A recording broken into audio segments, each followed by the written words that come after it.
안녕하세요. 진솔한 주식경제학 김서영입니다. 한국경제TV 증시라인 리뷰 한번 해볼게요. 이번 주는 제가 좀 늦었습니다. 원래 월요일날 촬영을 하는데 오늘 수요일날 현재 지금 촬영하고 있다라는 말씀 좀 드리겠습니다. 자, 이번 주 제목은요. 미국 FOMC D1 테이퍼링 금리 우려감 줄일 전략은 이라는 제목이고요. 2021년 3월 15일 월요일날 증시라인 방송입니다. 조회수가 이번 거는 되게 좋은 것 같더라고요. 아무래도 제가 잘 짚은 것 같아요. 여러분들이 지금 제일 궁금하신 게 뭘까라고 진짜 지난주에 진짜 고민했거든요. 사실 증시라인 대본은 이제 하루 만에 쓰지를 않아요. 왜냐면 월요일날마다 제가 방송 있잖아요. 그러면 월요일날 방송을 오늘 갔다 왔어. 그러면 화, 수, 목, 금, 토, 일을 계속 고민해요.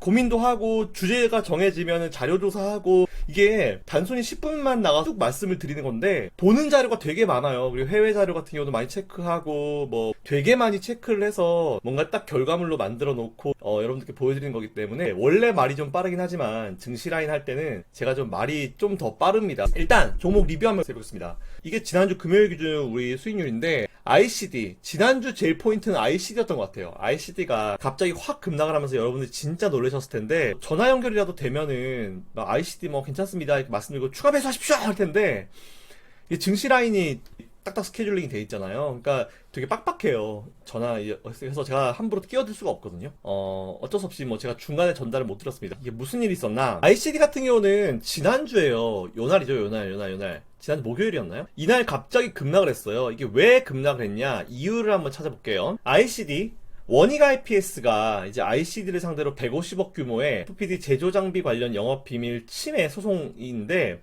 이게 보면요. 첫 번째 중요한 게 뭐냐면은 이 소송은 작년에 나온 거예요. 작년 중반기쯤 나온 거여서 사실은 별로 이제 크게 신경 쓸 바는 아닌 것 같고요. 보면은 원익 IPS가 이제 보세요. 발단은 원익 IPS가 2014년도에 삼성 디스플레이로부터 반도체 제조 장비 관련 도급을 받으면서 시작됐다.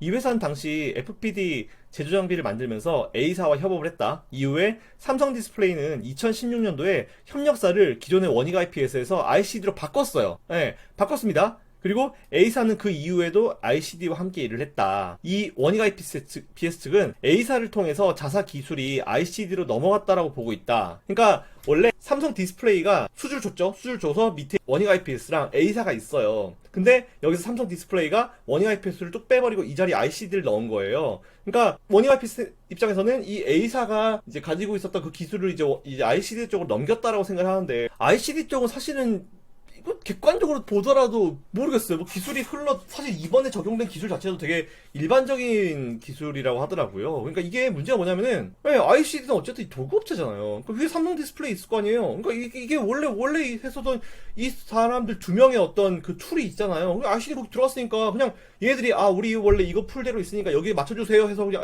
이래서 하는 건데 이게 문제가 될까요? 뭐가 어떻게 되는지 모르겠지만 뭐 디테일하게 들어가면 원익 IPS가 분명히 뭐 억울한 부분도 있겠지만 밖에서만 봤을 때는 딱히 모르겠어요.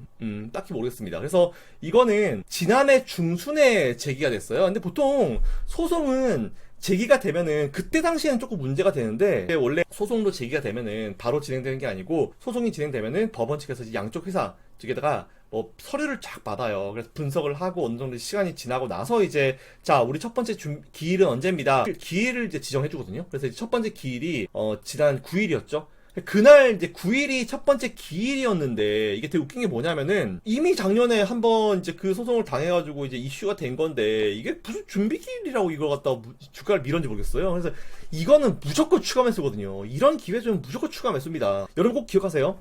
소송이 있었는데 전제 조건이 있어요. 어떤 회사가 소송을 당했습니다. 여러분들 투자하시는 어떤 기업이든지 간에 사실 삼성전자도 지금 소송이 막 수십 건 수백 건 하고 있을 거예요. 일단 첫 번째 사업하다가 소송 안 나는 기업 없어요. 한 번씩 다 합니다. 송사가 우리 개인들 입장에서 봤을 때는 막 부담스럽고 그렇지 일반 회사들은 송사 많이 합니다.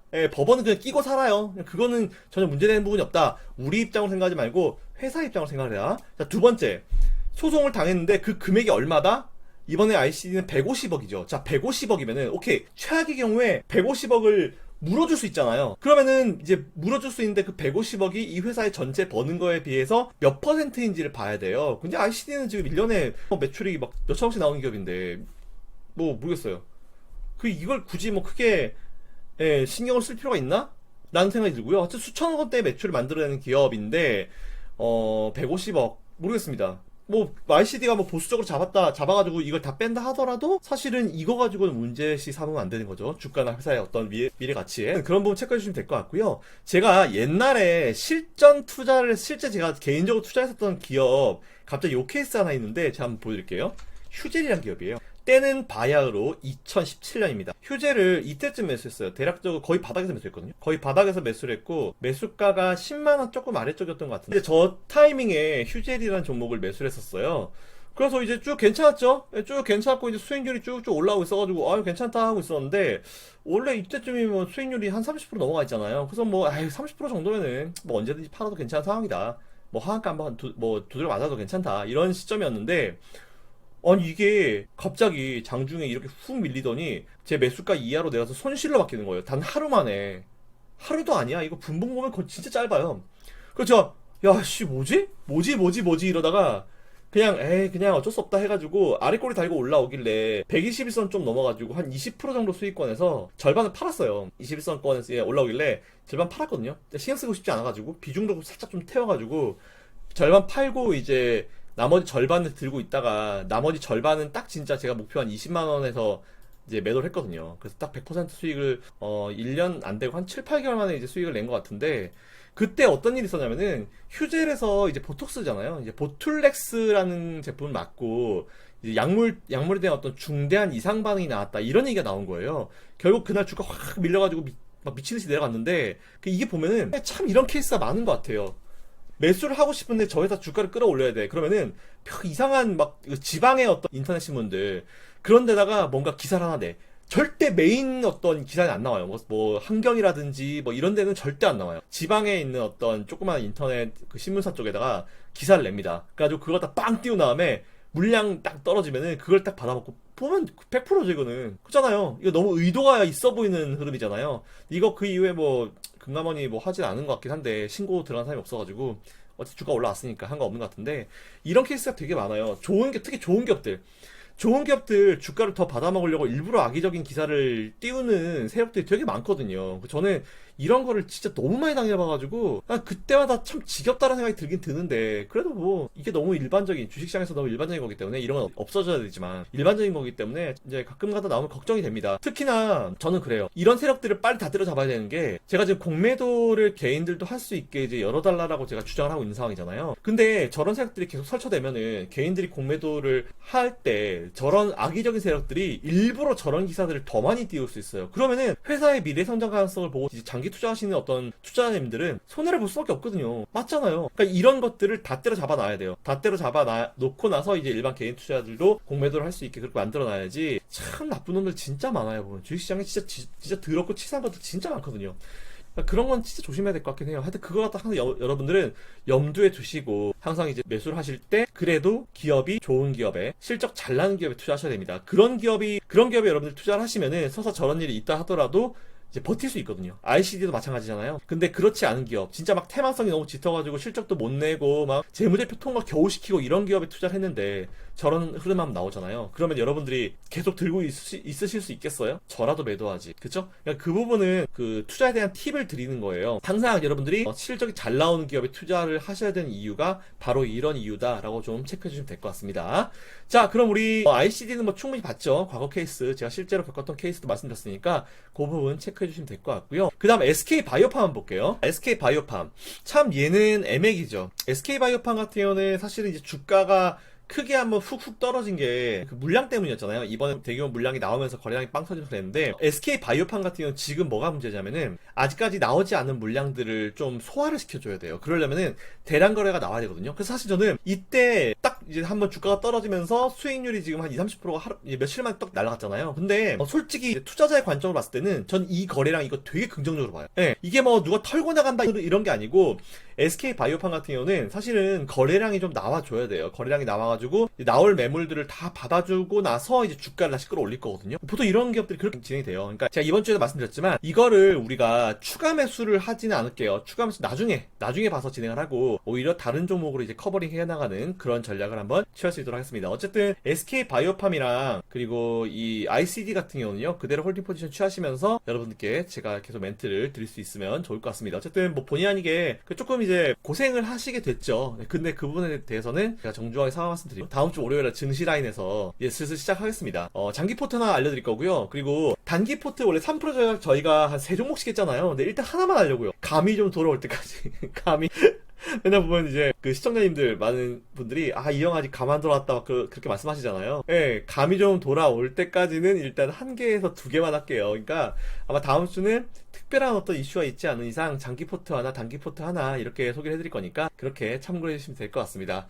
자, 그러면은 이번 주 이제 우리 핵심 내용 한번 들어가 보죠. 이번 주에 사실 제가 진짜 고민을 많이 했어요. 왜냐면은 다음 주부터 이제 매매를 하니까 매매하면은 이제 매수 매도 종목을 알려드리면은 증시 라인이 편해져요. 왜냐면은 이제 증시 라인 매주 보면 핵심 주제 강의를 하잖아요. 이게 너무 시간이 오래 걸려요. 차라리 종목은 편해요. 왜? 저도 검색식 있고 제가 투자하고 싶은 종목이 있는데 제가 투자하고 싶은 종목 중에 여러분들 하나 드리면 되거든요. 저는 매수 안 하고 대신에. 그러니까 항상 제가 여러분들께 소개해드린 종목이 결과가 항상 좋잖아요. 왜 좋은지 아세요? 제가 매수하고 싶은 종목 라인업 중에 하나를 여러분들이 항상 드려요. 항상. 그러니까 제가 작년에 CS 미드 얼마나 제가 속 쓰렸는지 제가. CS 미드 제가 살려고 하다가 그때 시점이 여러분들이 좀 많이 지쳐 있으시고 좀 뭔가 여러분들이 큰 수익을 한번 내셔야 되는 그런 시점이라 생각해가지고 제가 안 사고 여러분들을 매수시켜드렸거든요. 이건 무조건이다 싶었는데, 제가 양보했습니다. 그거 말고도 또 많아요. 되게 많아요. DBI텍도 그렇고, 하여튼 그렇습니다. 어쨌든 그런 부분 체크해보시면 될 것 같고요. 하여튼, 제가 항상 제가 매수하고 싶은 종목 라인업 중에 여러분들을 소개해드리면은 전 절대 매수 안 해요. 증시 라인 종목, 혹은 이제 성우투자 5증시든지 어떤 곳이든지 제 개인 종목과 겹친 적이 한 번도 없어요. 단 한 번도. 저는 어쨌든 여러분들이랑 오래 같이 하고 싶기 때문에, 금감원의 규정을 다 준수를 하니까 그 부분은 걱정 안 하셔도 되고요. 그리고 저는 주식 관련 사업도 안 해요. 주식 관련 사업도 안 합니다. 안 하기 때문에 김성현 대표 나와가지고 제 회원 유치한다? 아니요? 필요 없어요. 필요 없어요. 없어요. 회원 안 해도 돼요. 회원 안 해도 됩니다. 제가 예전에 한번 전문가로 활동할 때가 있었는데 그때 고생을 너무 많이 해가지고 내 다시는 안 한다. 난 차라리 내가 잘하는 거 한다 해서 제가 안 해요. 회원 필요 없어요. 안 해도 돼요. 그러니까 그런 것들은 오해하지 마십시오. 절대로 오해하지 마시고 저는 제 나름의 어떤 사업에서 지금 되게 잘하고 있기 때문에 그런 오해는 하지 마시고 그럼 김성현 대표는 방송 왜 나와요? 라고 이제 물어보시는 분들이 많아서 제가 사실 이 방송을 중심으로 말씀을 드리면은 재능 기부. 저 나름엔 되게 재능 기부입니다. 우리 개인 투자자들을 해외에서 이제 얼마나 이제 우습게 생각하는지를 워낙 많이 봤고, 그리고 이제 우리 기관이나 외국인들 하도 설쳐대는 꼬라지를 보기 싫어가지고 좀 도와드리고 싶은 마음이 좀 많았어요. 그리고 이번 상승장, 제가 사실 지금도 어떤 생각 가지고 있냐면은 이번 상승장까지만 해야지라는 생각이 있거든요. 다 같이 행복하면 되게 좋잖아요. 그래서 저는 방송 나가는 거는 출연료 이런 거 생각하면 못 나가요. 절대로. 제가 드리는 시간이 있기 때문에 못 나가는데 진짜 재능 기부, 그리고 좋은 분들과 방송을 할 수 있다라는 그런 개인적인 즐거움 때문에 방송을 나가는 거예요. 진짜 순수한 마음으로 여러분들이 잘 되시기를 바라는 입장입니다. 저는 기관이랑도 상관없고 외국이랑도 상관없고 저는 회사 나온 지가 벌써 10년이 넘었기 때문에 하지만 예전에 있었던 그런 인맥들이나 네트워크를 통해서 정보를 빨리 캐치해서 증권사나 아니면 이런 일반적인 사람들이 가질 수 있는 정보력보다 제가 빨라요. 그런 것들을 여러분들께 좀 미리 말씀드리고 이제 여러분들께 도움을 드릴 수 있는 그런 내용을 앞으로도 준비할 거니까 제 방송은 진짜로 사심 없이 보셔도 돼요. 저는 세력들 그냥 쓰레기 개새끼들이라 생각하고요. 그리고 증권사들도 뭉치면 죽고 흩어지면 사는 존재들이라 생각을 하고요. 근데 모르겠어요. 좀 2008년도 금융위기를 겪어본 직원들이 얼마나 있을까. 그걸 한번 겪어봐야지 진짜 이제 증권맨이다 할 수 있는데 그것도 못 겪어본 사람이 지금 증권사 앉아있는 사람 중에 3분의 1은 될 거예요. 몰라요. 어떻게 알아요 그거를. 아무튼 그렇고 외국인들은 패턴이 뻔해요. 걔들은 오히려 우리나라 기관들보다는 깔끔해요. 자기네들 어떤 패턴에 의해서 이제 매매하는 애들이기 때문에 그런 거는 제가 잘 아니까 그런 거에 대해서는 잘 풀이해서 설명드릴게요. 아무튼 중간에 좀 얘기가 길었는데 제 방송은 순수히 여러분들이 진짜 성공 투자 진짜 잘 되시기를 바라는 마음에서 하는 거니까 제 방송은 꼭 시청해 주시길 바랍니다. 자, 본론 들어볼게요. 너무 길었죠? 그래서 제가 진짜 궁금한 게 뭘까 여러분들이 3가지를 생각해 봤어요. 첫 번째, 최근에 10년물 국채 수익률 때문에 시장이 휘청했잖아요. 근데 그게 테이퍼링이다, 금리 인상, 우려감이다 이런 얘기가 되게 많은데 실제로 그런 케이스가 있었을까? 궁금증들이 여러분들 있으실 거예요. 제가 그래서 처음에 궁금하신 내용은 아마 그게 될 것 같다 싶어가지고 그 내용을 준비했고요. 그리고 두 번째는 앞으로는 그러면 시장이 어떻게 될 것인가? 오케이. 그럼 앞으로는 시장이 어떻게 될 것인가? 이거에 대해서 여러분들이 궁금해하실 것 같아가지고 두 번째 내용을 그렇게 준비했고요. 그리고 마지막 세 번째 내용은 그러면은 어떤 종목을 사야 되냐? 이렇게 궁금하실 것 같아서 준비를 해봤습니다. 그러면은 우리 하나씩 좀 답변을 좀 드려볼게요. 자, 첫 번째, 과거 테이퍼링 금리 시기에 대한 케이스를 한번 살펴드려볼게요. 아무래도 과거에 어땠는지가 참 중요할 거 아니에요. 근데 어떤 분들은 과거를 분석해서 뭐 하냐 그러는데 그거는 진짜 그렇게 얘기한 사람은요 경험이 없는 사람이에요. 왜냐면은 과거와는 지금과는 다르다라는 그런 생각을 하는데 주식시장의 기본적인 시스템을 이해하지 못한 부분이에요. 왜냐하면 경험이 부족하다는 게 결국 주식 오래 하신 분들은 아마 아실 거예요. 막 저도 처음에 할 때 단타 막 해가지고 막 이거저거 연구 진짜 많이 했는데 결론은 다시 기초로 돌아옵니다. 그렇기 때문에 너무 많은 지식이 막 중간에 쌓이는 구간이 있어요. 그러다가 어느 순간 뻥 깨지면서 그 지식이 다 쓸모없구나. 기초로 다시 돌아오는 시점이 분명 있어요. 그래서 제가 기초가 뭐냐면은 시간이 지나도요 절대 바뀌지 않는 게 뭔지 아세요, 여러분들? 사람이에요, 사람. 사람과 사람의 심리입니다. 절대 바뀌지 않아요. 사람의 욕심과 사람의 심리는 절대 바뀌지 않아요. 주식시장은 우리가 왜 주식시장 분석이 어렵냐 얘기를 해볼 때 과거에 다양한 사람들의 되게 케이스를 많이 보는데 자, 그 다양한 사람 중에 여러분 아시겠지만 이제 아이작 뉴턴이라는 분 있잖아요. 그분도 주식 투자하셨습니다. 근데 그분이 어떻게 얘기를 했었냐면은 내가 천체의 움직임은 계산을 할 수 있지만 인간의 광기는 도저히 측정할 수가 없다. 이런 명언을 했었어요. 예, 아이작 뉴턴 여러분 아시겠지만 이제 천재잖아요, 천재. 그 막 천체의 움직임은 계산할 수 있지만 인간의 광기는 도저히 예측할 수 없다. 이게 진짜 포인트예요. 이게 진짜 포인트입니다. 이거는 거의 주식시장에서는 여러분들 앞으로도 쭉 기억을 하셔야 될 그런 어떤 내용인데 과거와 지금이 바뀌지 않는 이유 어차피 주식도 사람이 하는 거예요. 사람의 욕심은 시간이 지나도 절대 바뀌지 않습니다. 절대 바뀌지 않기 때문에 과거를 항상 분석을 하셔야 되는 이유 중에 하나가 그거다라는 부분이 있어요. 그러면은 이 테이퍼링이라는 얘기가 처음 나온 시기를 우리가 한번 가서 생각을 해볼게요. 테이퍼링이란 게 처음으로 언급된 게 언제냐면은 2013년도 5월 22일이었습니다. 이날 벤 버냉키 의장의 그 의회 증언하다가 중간에 테이퍼링이라는 게 처음 했거든요. 그래서 그때 당시 정부가 경제 위기에 대처하기 위해서 취했던 양적 완화 규모를 점진적으로 축소해 나가는 과정으로서 출구 전략이다라고 좀 생각하시면 될 것 같아요. 5월 22일 날 처음으로 테이퍼링을 언급했습니다. 근데 중간에 시장 좀 밀리죠? 근데 다시 올라오죠? 다시 또 내려갔다가 다시 올라갔다가 변동성이 뭐 거의 극에 달하죠. 보시면은 여러분 잘 보세요. 이렇게 될 거면 이렇게 될 겁니다. 이렇게 될 거니까 꼭 보셔야 돼요. 꼭 보시고 기억하시고 이런 상황은 지난번 김서영 대표가 얘기해줬으니까 이런 상황이 발생하면은 그때 그거구나. 버텨 이렇게 하시면 됩니다. 중요한 포인트가 뭐냐면은 테이퍼링을 언급하고 나서요 밀렸는데 밀렸다가 다시 치고 올라가면은 원래 자리 위로 올라가죠. 그죠? 다시 밀려. 근데 다시 밀려도 저점은 올라갑니다. 보시면은 이때보다 저점은 올라가요. 그리고 고점도 올라갑니다. 이거 꼭 기억하셔야 돼요.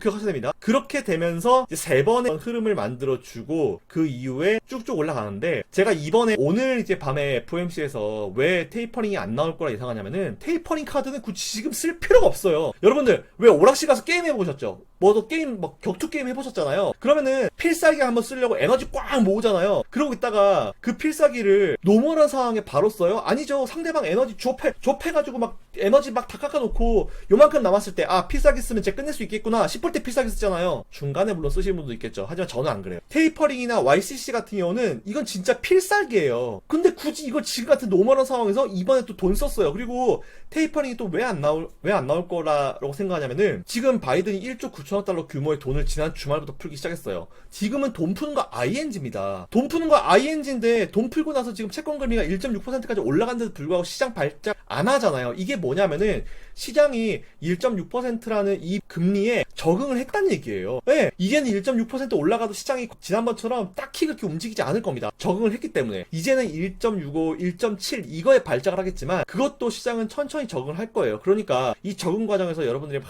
고점이다, 뭐 도망가야 된다, 뭐 이런 얘기 할 필요도 없고 사실 그래서 지금 테이퍼링이라는 걸 되게 많이 기대를 하고 있는데 이번에 말 테이퍼링을 해주면 대박이죠. 네, 그럼 채권 시장 분위기 한 방에 돌려버리죠. 근데 저라면 안 할 것 같아요. 굳이 필살기를 지금 상황에서 뭔가 시장이 기다리고 지치고 쓰러져가지고 돈도 썼는데 딱히 뭐 큰 흐름도 없고 돈을 쓰고 나서도 몇 개월 지나가지고 이제는 돈에 대한 어떤 효과가 좀 떨어지기 시작하고 뭐 이럴 때 테이퍼링을 생각해야지. 지금 1조 9천억 달러 돈 풀었죠. 그리고 바이든이 3조 달러 규모의 인프라 투자도 지금 미국이 한다고 하잖아요.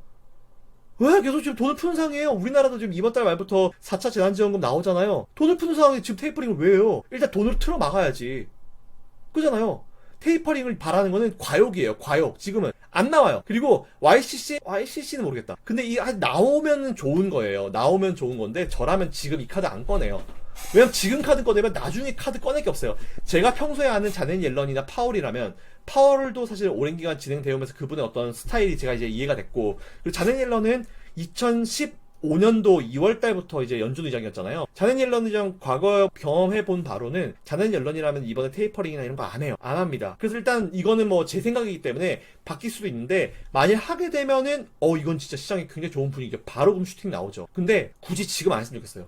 돈을 풀고 돈이 충분히 돌아가고, 그리고 금리가 오히려 이제 시장에 우리 참여자들이 지금 금리 수준에 어느 정도 좀 적응을 한 다음에 그 다음에 했으면 좋겠다는 게 사실 제 생각이에요. 어쨌든 이어가 볼게요. 자, 하여튼 증시라인에 제가 준비한 내용이 되게 많은데 그냥 이건 제 유튜브니까 쭉 풀어볼게요. 중간중간에 제가 여러분들 듣고 싶으신 내용만 딱딱 할 테니까 그거는 뭐 타임 눌러서 보시면 될 것 같고, 기왕에 먹는데 시간 내셔가지고 쭉 들으세요. 이거 여러분들 멘탈 관리하는데 되게 좋을 거예요. 이거만 딱 여러분들 머리에 딱 입력해 두시면은 앞으로 고민 안 하게 될 겁니다. 아시겠죠? 그러면 이 테이퍼링이 언급됐었던 이 시기에 우리나라 코스피, 코스닥 차트 한번 볼게요. 자, 보겠습니다. 보시면은 여기에 중간에 T 이게 테이퍼링이에요. 그리고 QE 종료, 양적 완화 종료죠? 이렇게 하고 나서, 그리고 금리 인상하고 나서 이제 시장이 이렇게 올라갔는데, 테이퍼링 할 때는 이렇게 오르락내리락 하다가, 그죠? 이 박스권이 근데 되게 길어요. 이 몇 년이냐 도대체. 이 기간 동안에 진짜 못 버티는 개인들이 엄청 많잖아요. 제가 여러분들한테 중소형주 쪽으로 이제 매수를 잡아 놓으시라고 말씀을 드린 이유가 왜 그랬냐면은, 요렇게 테이퍼링 터지고 QE 종료하고 금리 인상하는 요 시점에는 대형주 쪽보다는 중장기 쪽 기대 수익률이, 기간 대비해서 기대 수익률이 높아요. 그렇기 때문에 제가 이번 방송에서도 삼성전자나 코덱스 레버리지는 30에서 50% 비중으로 박아주시고, 나머지 50% 혹은 뭐 대형주를 30% 잡으셨다면 나머지는 한 70% 있으시겠죠? 그거를 중소형주 쪽으로 지금 매수를 빨리 해두시라고 말씀을 드린 이유가 그겁니다. 근데 제가 대형주를 왜 아예 다 매도하지 마시라고 말씀드리냐면은, 대형주는 뭐냐면은, 아마 코덱스 레버리지 작년 3월달에 제가 매수 의견 드려서 아직까지 가지고 계신 분들은 되게 마음 편하실 거예요. 수익률 몇백 프로짜리 박혀 있으니까. 그런 거예요. 대형주는 그런 의미입니다. 삼성전자나 아니면 코덱스 레버리지, 코스닥 150 레버리지 제가 작년에 매수하라고 한 그 시점 매수하셨으면은 일단 수익률에 100% 넘는 거 찍혀 있으니까 마음이 되게 편하실 거예요. 나머지 잔챙이들에서 뭐 한 10% 손절해도 나만 뭐 쟤 있는데 이런 느낌이 드실 거예요. 대형주는 그런 느낌입니다. 그렇기 때문에 저는 꼭 담으셨으면 좋겠어요. 투자 금액이 적으신 분들은 뭐 어쩔 수 없지만, 투자 금액이 적으신 분들은 코덱스 레버리지라도 아니면 삼성전자라도 둘 중에 하나라도 한 20-30% 비중을 좀 담아두셨으면 좋겠다는 게 사실 제 바람인데, 뭐 너무 적다면 어쩔 수 없지만 그래도 전 했으면 좋겠어요. 이거는 꼭 제가 드린 의견입니다. 자, 어쨌든 코스피는 이렇게 막 되게 정신없다고 올라갔죠. 근데 코스닥 볼게요. 자, 코스닥 보시면은 오히려 코스닥은요, 금리 인상 딱 하고 나서 바로 슈팅 빡 뽑아버리죠. 이게 그거예요. 이게 제가 여러분들께 중소형주 위주 쪽으로 한번 매수를 해보시는 게 좋을 것 같다라고 생각하는 게 사실은 이겁니다. 그래서 어쨌든 결론이 뭐냐면은, 테이퍼링, 금리 인상, 오히려 테이퍼링과 금리 인상이 주가가 뭐 급락하고 이제 아예 끝물이다, 뭐 당장 이제 테이퍼링과 금리 인상을 하면은 시장이 망가질처럼 생각을 하는데, 절대로 그렇지 않다라는 부분을 여러분들이 꼭꼭꼭 알아주셨으면 좋겠다라는 그런 말씀을 드릴게요. 자, 그리고 요때 볼게요. 이게 뭘 표시했냐, 앞에 제가 여러분들 보실 수 있는 그 테이퍼링 양적 완화 종료, 금리 인상 시작. 근데 금리 인상 시기가 미국에서 2015년 12월부터 2018년 12월까지 약 3년 동안 금리를 계속 올려가요. 근데 주가가 계속 올라가죠. 아까 우리나라도 계속 올라갔죠. 그러니까 여러분들은 그것만 보시면 됩니다. 금리를 올려도 어차피 주가는 올라간다. 왜? 금리 인상이라는 것 자체가 지금 경기가 안정화되고 있다는 증거니까, 그 부분은 여러분들이 꼭 기억을 해주셨으면 좋겠습니다. 금리 인상한다고 죽는 거 아니에요. 즉 금리 인상하기 전에, 테이퍼링 발표하기 전에 여러분들은 빨리 지금 주식을 매수를 해놔야 됩니다. 지금 도망갈 시기 아니라는 부분 제가 분명히 말씀드리고, 장기 투자하시는 분들은 삼성전자, 코덱스 레버리지 항상 말씀드리죠. 기억하십시오. 자, 그리고 두 번째 한 가볼게요. 자, 그러면은 앞으로 시장은 어떻게 될 것인가, 이거에 대해서 좀 분석을 해볼게요. 일단은 앞에서 말씀드린 대로 테이퍼링과 금리 인상은 오히려 경기 회복에 대한 기대감이다라고 제가 말씀드렸잖아요. 그러면 앞으로 여러분들 적어도 이 영상을 보시는 분들은 테이퍼링이나 금리 인상이라는 단어를 여러분들은 이제 겁을 내실 필요가 없다, 겁낼 필요 없겠구나, 김성 대표 그렇게 얘기했으니까 그럴 필요 없겠구나 라고 생각하시면 될 것 같아요. 두 번째, 앞에서 보신 대로 이제 금리 인상 발표 후에 우리나라 지수가 되게 많이 올랐습니다. 제가 다시 한번 보여드릴게요. 이게 뭐냐면은, 위에는 코스피입니다. 위에는 코스피고 밑에는 코스닥이에요. 이 네모 박스 칸은 뭐냐면은, 앞에서 보여드린 미국의 금리 인상 시기예요. 2015년부터 2018년까지 3년 동안의 금리 인상, 미국이 금리 인상을 시행했었던 그 시기 동안에 코스피와 코스닥의 흐름을 여러분들이 한눈에 보실 수 있게 표시해놨습니다. 이게 잘 안 보이셨죠? 방송할 때. 제가 이렇게 보냈는데 방송을 하면 요거가 좀 더 이제 세로를 줄이거든요. 그러다 보니까 아마 날짜가 잘 안 보이셨을 텐데, 그래서 이 리뷰 영상이 중요합니다. 보시면은 요렇게 상황이 됐는데, 잘 보시면은 뭐지? 대표님, 금리 인상 기간 동안에 지수가 밀리네요? 지수가 밀리네요? 이렇게 말씀하시는 분이 있어요. 그럼 대표님, 금리 인상기가 막판쯤에는 지수가 밀리는 건가요? 라고 질문 주실 수 있겠죠. 근데 아니에요. 아닙니다. 이때 어떤 이슈가 있었냐면은 2017년도 1월인가 2월부터 어떤 분이 대통령이 되셨냐? 바로 도널드 트럼프 대통령이죠. 트럼프 대통령이 됩니다. 요 시기에, 증시 딱 요 시기에. 근데 그 이후에 미국도 팍 올라가고 우리나라도 팍 올라가고 증시가 팍팍 올라가요. 트럼프 대통령 대통령 되자마자 신났죠. 막 나 대통령 내가 돼가지고 지수가 이렇게 고점을 기록하고 내가 돼가지고. 근데 사실 트럼프 대통령 영향도 있어요. 왜냐면은 미국 내에서 대기업들을 많이 밀어줬잖아요. 법인세도 절감하고 기업들을 많이 밀어줬잖아요. 그렇게 되면서 이제 애플, 테슬라 이런 기업들이 빡빡, 빵도 팍 올라가고. 트럼프의 영향이 크긴 큽니다. 확실히 크긴 큰데, 앞에서는 본인이 올려줬어요. 오케이. 앞에서 본인이 올렸어. 잘했어. 근데 뒤에서 끌어내린 것도 본인이야. 왜냐면은 본격적으로 2018년도 초에 2월, 3월쯤에 어떤 일이 있었냐. 미국이 중국의 멱살을 잡기 시작합니다. 미중 무역 분쟁이 시작되죠. 그래서 그때 무역 전쟁이 환율 전쟁이 되고 그게 진짜 전쟁이 된다. 이런 얘기도 있었어요. 근데 맞아요, 그게. 과거의 역사를 봤을 때 어떤 국가들의 감정 싸움이 처음에는 무역으로 시작돼요. 그랬다가 두 번째 환율로 가거든요. 그러다 마지막 세 번째는 진짜 무력전쟁이 나는 거예요. 그래서 그때 당시에 지수가 밀렸을 때 무력전쟁, 그 이후에 환율 건드리고 그 이후에 전쟁까지 갈 거다 이렇게 얘기가 나왔었고, 실제로 환율은 전쟁이라고 하는데 전쟁이 아니고 이게 중국 보면요 위안화 많이 하잖아요, 지들끼리. 그러니까 미국에 봤을 때는 딱 봤을 때 미국이 환율 조작 대상국을 이제 지정을 하면은 진짜 그 나라는 큰일 나요. 왜냐면은 모든 것에 다 문제가 생깁니다. 무역이든 뭐든 거에 다 생기고, 환율 조작 조작국을 한 번에 지정하지 않고요, 단계를 거쳐요. 그 전에 환율 관찰 대상국을 지정을 한 다음에, 그 다음에 좀 심하다 싶으면 환율 조작국을 지정을 하는데, 참고로 우리나라 지금 그 관찰 대상국입니다. 그러니까 우리나라는 환율을 지금 함부로 컨트롤 못해요. 항상 보면 최근에 이제 우리나라 환율 시장이 좀 불안정해지면서 우리나라 환율 당국 뭐하냐, 왜 안 하고 뭐하냐 그러잖아요. 못 나선다니까. 지금 나설 수가 없어요. 어떻게 나서 삐끗 잘못하면 우리나라 이제 환율 이제 조작국 들어가게 되면은 우리나라 진짜 완전 박살 나요, 박살. 그래서 조심하는 거죠. 아무튼 그건 둘째치고. 그래서 저때 당시에 무역 전쟁이 한번 시작됐고, 그리고 근데 저는 저때 당시에 방송 나가서 한 번도 무역 전쟁이라는 단어를 써본 적이 없어요. 그냥 무역 분쟁이었죠. 왜? 트럼프가 되자마자 중국의 멱살잡이를 잡았는데, 저때 당시에 제가 뭐라고 그랬냐면은, 저는 차라리 잘하고 있다라고 그랬어요. 지수가 좀 꺾여서 우리가 힘들다 하더라도 차라리 잘하고 있다. 왜냐면은 중국은 한번 지금 꺾어 놔야 된다라고 제가 말씀을 드렸잖아요. 중국이 자꾸 커지니까.